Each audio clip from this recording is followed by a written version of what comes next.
ഭാരതം ലോകരാഷ്ട്രങ്ങളുടെ മുന്നിൽ അന്തസ്സായിട്ട് തലയുയർത്തി 110 കോടി ഭാരതീയരും ഈ ലോകത്തിന്റെ മുന്നിൽ അഭിമാനത്തോടെ ജീവിക്കാൻ പഠിപ്പിച്ച, അങ്ങനെ അഭിമാനത്തോടുകൂടി ലോകത്തിന്റെ മുന്നിൽ തലയുയർത്തി നിൽക്കാൻ കഴിയുന്ന ഒരു ജനതയെ 10 വർഷം കൊണ്ട് സൃഷ്ടിച്ചെടുത്ത ഭരണാധികാരിയായ നരേന്ദ്രമോദിജിയുടെ കരങ്ങൾക്ക് ശക്തി പകരാൻ കേരള മനസ്സും വെമ്പൽ കൊള്ളുന്ന ഒരു തെരഞ്ഞെടുപ്പാണ് ഇപ്പോൾ നടക്കാൻ വേണ്ടി പോകുന്നത്. കേരളത്തിലെ ജനങ്ങൾ ആഗ്രഹിക്കുന്നു ഇന്ത്യ മഹാരാജ്യത്തുണ്ടായ സ്വപ്നതുല്യമായ മാറ്റം. എല്ലാ രംഗത്തും നമ്മുടെ രാജ്യം ഇന്ന് ലോകത്തിന്റെ മുന്നിൽ അഭിമാനത്തോടെ നമ്മുടെ രാഷ്ട്രം തലയുയർത്തി നിൽക്കുകയാണ്. സാമ്പത്തിക രംഗത്ത് ഇന്ന് 3-ാം സ്ഥാനത്തെത്തി നിൽക്കുന്നു. അമേരിക്കയും ചൈനയും കഴിഞ്ഞാൽ ഇന്ന് ലോകത്ത് ഏറ്റവും വലിയ സാമ്പത്തിക ശക്തിയായി മാറിയിരിക്കുന്നു ഭാരതം.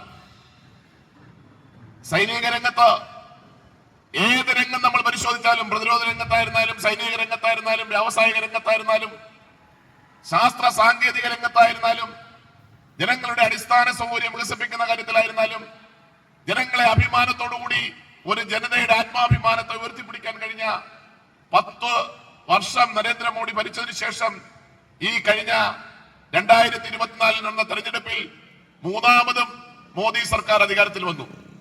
അങ്ങനെ കഴിഞ്ഞ 12 വർഷം കൊണ്ട് ഒരു നാടിനെ ലോകത്തിന്റെ മുന്നിൽ ഭിക്ഷാന്തേഹികളായി മാറ്റിയിരുന്ന, ലോകത്തിന്റെ മുന്നിൽ പട്ടിണി പാവങ്ങളുടെ നാടാണ് എന്ന് ലോകം വിധി എഴുതിയിരുന്ന, കഴിഞ്ഞ 60 വർഷക്കാലം ഈ നാട് ഭരിച്ച് ലോകത്തിന്റെ മുന്നിൽ കഷ്ടപ്പാടുകളുടെ നാടാണ് എന്ന് കരുതിയിരുന്ന ഭാരതം ഇന്ന് ഈ കഴിഞ്ഞ 12 വർഷം കൊണ്ട് ലോകത്തിന്റെ മുന്നിൽ, ലോകത്തിന്റെ നെറുകയിലെത്തിക്കാൻ കഴിഞ്ഞ നരേന്ദ്രമോദിജിയുടെ ഭരണം കൊണ്ട്, ആ ഭരണത്തിന്റെ ആ സംതൃപ്തിയോടുകൂടി ആ ഭരണത്തെ മുന്നിൽ നിർത്തിക്കൊണ്ടാണ് കേരളത്തിൽ NDA പറയുന്നത് കേരളവും ഭാരതത്തെ പോലെ വികസിക്കണം, ഒരു വികസിത കേരളം സൃഷ്ടിക്കണം.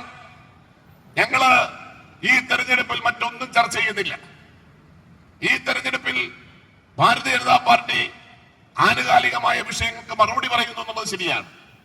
ആ മറുപടി പറയുന്നതിനപ്പുറത്തേക്ക് ഞങ്ങൾ ചർച്ച ചെയ്യാൻ ആഗ്രഹിക്കുന്ന വിഷയം ഈ കേരളത്തിന്റെ വികസനമാണ്.